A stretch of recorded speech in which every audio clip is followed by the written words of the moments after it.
હવે તમે લોકો વિચારો કે આને કઈ કર્યું જ ના હોય, એની કઈ ભૂલ જ ન હોય, તો સમાધાન શેનું? બરોબર. ગમન વંથોડે તો વંથોનું નામ વધાર્યું, દેશમાં વિદેશમાં દુનિયામાં જગતમાં નોમ હતું, નોમ રહ્યું, નોમ રાખ્યું. ઓના ઉધી હવે હિસાબ લેવામાં આવશે. ચોપડા તૈયાર રાખજે. રોમજી મંદિરના હોય, દુનિયામાં હોય, સીતરામાનું હોય, દુનિયાની માનું. હવે તારે આનું પિક્ચર, આનું તને પરિણામ, આનું તને તારે હિસાબ આપવો પડશે. સમાધાન શેનું?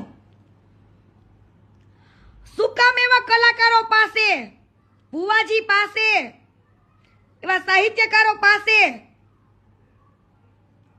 ફોન કરીને એમ કે છે કે ગમે એમ કરો અને આ મેટર પતાવડાવો,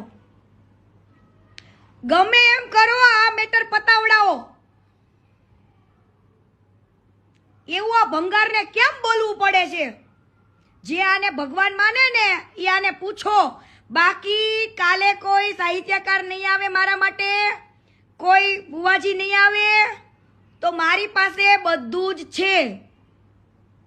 યા લાઈવમાં ચેતવણી આપું છું, કાલ સવારે તમને એવું ન થવું પડે કે અમે તો સમાધાન માટે આવ્યા હતા અને કીર્તિબેન તમે આવું કર્યું.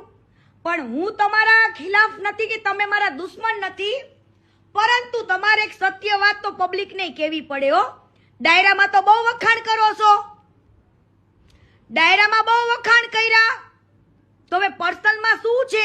ડાયરામાં તમે જ્યારે વખાણ કરતા